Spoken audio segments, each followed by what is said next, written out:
Hello दोस्तों, स्वागत है आप सभी का आपके YouTube channel learn and grow में।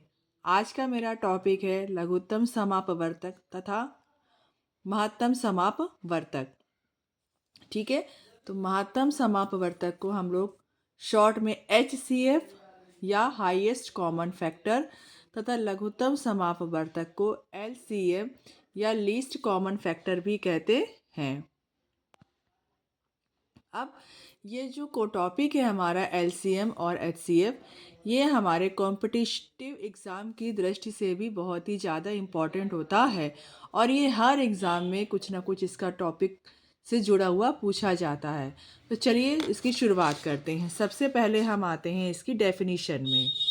इसमें हमारी सबसे पहले डेफिनीशन है मासा या महत्तम समापवर्तक की या हाईएस्ट कॉमन फैक्टर की। तो इसकी सबसे पहले डेफिनीशन को पढ़ते हैं। तो क्या है? दो या दो से अधिक संख्याओं का मासा वह बड़ी से बड़ी संख्या है। ध्यान दीजिएगा, बड़ी से बड़ी संख्या है जो प्रत्येक दी गई संख्या को पूर्णतः विभक्त कर दे। ठीक है ना, इसी को तो हम हाईएस्ट कॉमन फैक्टर कहते हैं ना। वह बड़ी से बड़ी संख्या, जैसे अब हम इसका एग्जाम्पल देखते हैं। 35 तथा 42 का मासा कितना होगा? तो देखिए, हमने पहले 35 को रखा तो इसके गुणनखंड हुए 5 सत्ते 35। ठीक है, या 5 7 जा 35, तो 5 इंटू 7। और 42 का खंड किया तो 6 सत्ते 42 मीन्स 6 इंटू 7। अब हम ये देख रहे हैं कि इन दोनों में 7 हमारा कॉमन है। ठीक है, तो इसका मासा कितना हो गया? 7। यही सबसे बड़ी से बड़ी संख्या हुई जो इन दोनों को पूर्णतः विभक्त कर रही है। आ गया समझ में? चलिए अब हम आते हैं LCM मतलब लीस्ट कॉमन फैक्टर में। लीस्ट कॉमन फैक्टर क्या है? वह छोटी से छोटी संख्या। ध्यान दीजिएगा, मासा में क्या था? वह बड़ी से बड़ी संख्या, और लासा में क्या है? वह छोटी से छोटी संख्या जो प्रत्येक दी गई संख्याओं द्वारा पूर्णतया विभक्त हो जाए लासा कहलाती है। ठीक है ना, जैसे 12 15 18 27 का लासा कितना होगा? तो चलिए इसको हम आपके सामने ही करते हैं। 12 15 18 और 27 है, तो छोटी से छोटी संख्या। तो सबसे पहले हम इसका गुणनखंड कैसे कर सकते हैं? 2 से कर सकते हैं। 2 से करेंगे तो 2 छंग 12। 15 का कुछ नहीं हो रहा क्योंकि 15 2 से विभक्त ही नहीं है। 2 नाम 18 और ये हुआ हमारा 27। अब हम ये देख रहे हैं कि ये 3 से भी विभक्त हो सकती है। तो 3 से किया, 3 दूनी 6, 3 पचे 15, 3 त्रिका 9, 3 नाम 27।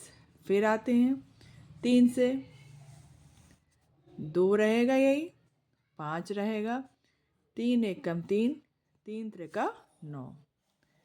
फिर हम देख रहे हैं 2।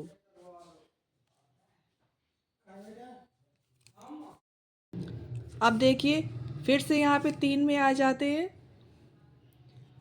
2 ऐसे ही रहेगा, 5 1 और 3 एकम 3। अब हम क्या देख रहे हैं यहाँ पे?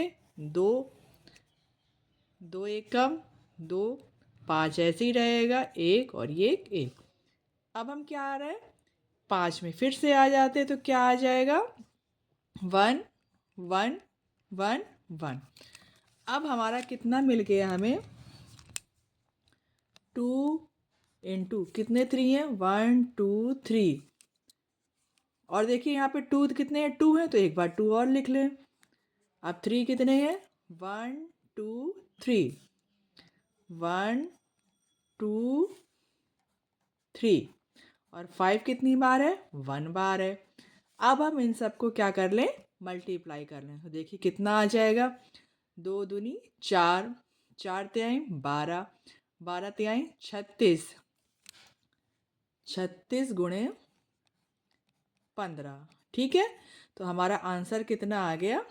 15 पना 75, 15 छक्का 90 से लगी 9, 15 दूनी 30, 15 ती 45 और 9 54। तो हमारा मासा कितना आ गया? 540। ये आ गया आपको लासा निकालना इस तरह से और मासा निकालना इस तरह से। तो चलिए अब आगे बढ़ते हैं। हमारा अगला फॉर्मूला क्या है? दो संख्याओं का गुणनफल इज इक्वल टू मासा गुणे लासा होता है। अगर हमारी दो संख्याएं दी गई हैं और मासा या लासा में से कुछ दिया गया है और एक चीज़ निकालनी है तो वो हम निकाल सकते हैं। तो इसके लिए फॉर्मूला क्या होता है? दो संख्याओं का गुणनफल इज इक्वल टू मासा इंटू लासा। ठीक है, चलिए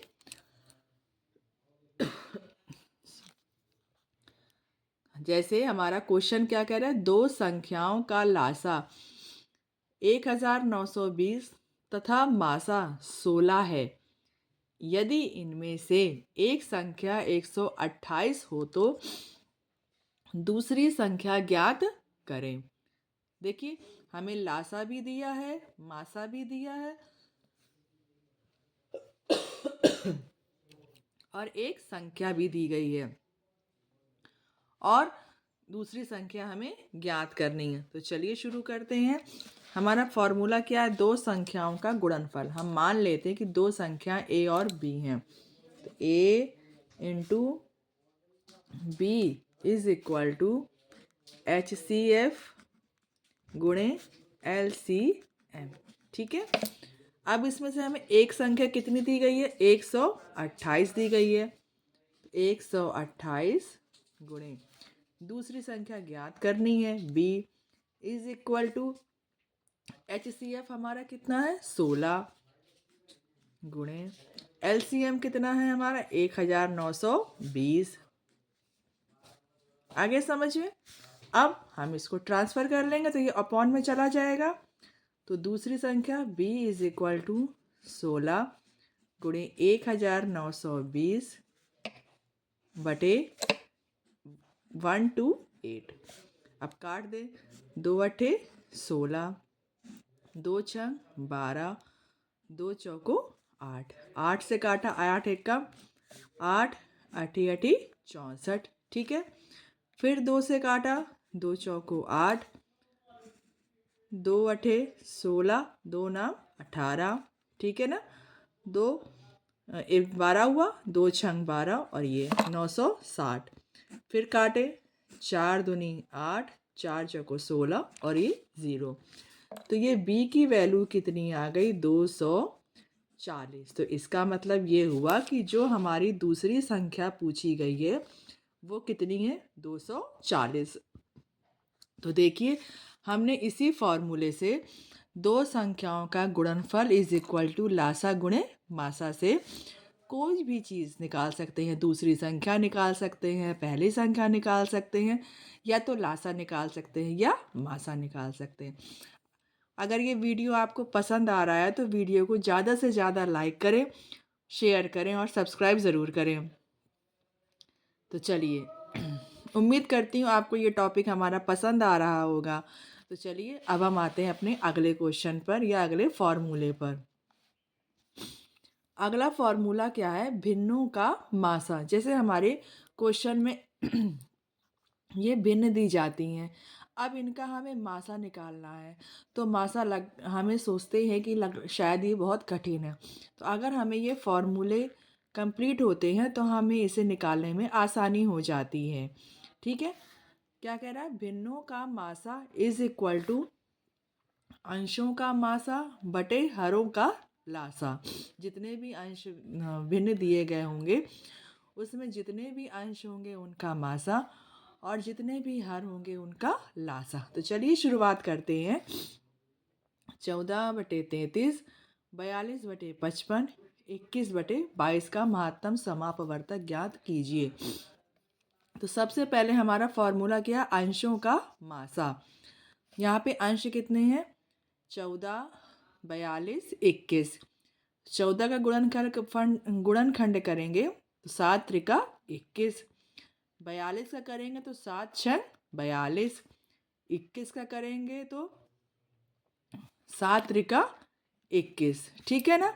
तो देख रहे हैं हम इन तीनों गुणनखंडों में 7 हमारा कॉमन जा रहा है, तो इसका मासा कितना हो जाएगा? 7 हो जाएगा। ठीक है। अब क्या कह रहा है? हरों का लासा।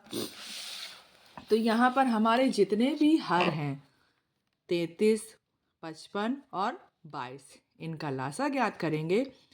देख रहे हैं कि 2 से सबसे छोटी से देखते हैं, 2 से किया तो 33, 55 और 2 में 11 आया। फिर 3 में आए तो 11, 55, 11। फिर 5 में आए 11, 11, 11। फिर 11 में आए तो 1, 1, 1। अब देखिए इसमें कितना हुआ इसका गुणनखंड? 2, 3, 5 और 11। तो जब इसका हमने मल्टीप्लाई किया तो आंसर कितना आया? 330। अभीष्ट मासा निकालना था। मासा क्या हो जाएगा? अंशों का मासा। अंशों का मासा हमारा आया था 7। ठीक है। और हरों का लासा, लासा आया था हमारा 330। इन दोनों को रख देंगे अपॉन करके, ये हमारा आंसर आ गया। आ गया समझ में? अब आते हैं हमारे आज का लास्ट फॉर्मूला। भिन्नों का लासा इज इक्वल टू कितना होता है? अंशों का लासा बटे हरों का मासा। अंशों का लासा। चलिए ये क्वेश्चन में हम आपके सामने आपको करके दिखाते हैं कि हम कैसे कर सकते हैं इसको। तो अंशों का लासा मतलब 11, 55 और 33 का लासा। ठीक है। लासा कैसे निकालते हैं? चलिए 11, 55 और 33, ये हमने लिखा है इसको। तो क्या होता है? छोटी से छोटी संख्या होती है ना, तो 11, 11 एक का 11, 11 पचे 55 और ये 11 त्याई 33। 3, 1, 5, 1, फिर 5, 1, 1, 1। अब क्या हुआ? 11 गुणे 3 गुणे 5। तो हम सॉल्व करेंगे तो 11 त्याई 33 गुणे 5 तो कितना आ गया? 5 त्याई 15 और 5 त्याई 15 और 1 16। तो इसका लासा हमारा आ गया 16। मीन्स अंशों का लासा 16 आ गया। हर कितने हैं? 14, 42 और 35। 14, 42 और 35। तो 14, 42 और 35 में आते हैं हरों का लासा। हर कितने हैं हमारे? 3, 14, 42 और 35।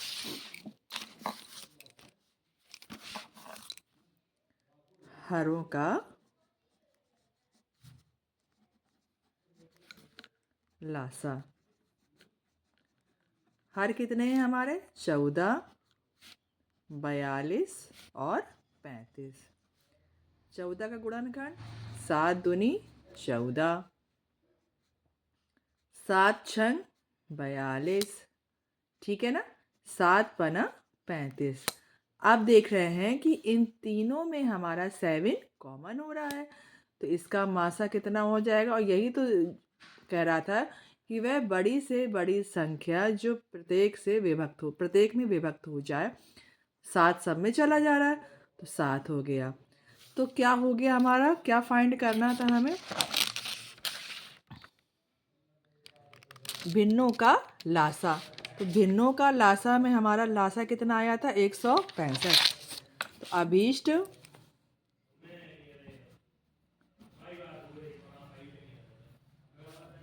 लासा इज इक्वल टू 165 बटे हरों का मासा 7। ये आ गया आपका आंसर। अगर ये टॉपिक आपको पसंद आया तो प्लीज़ वीडियो को ज़्यादा से ज़्यादा लाइक करें, शेयर करें और सब्सक्राइब ज़रूर करके जाएं। धन्यवाद।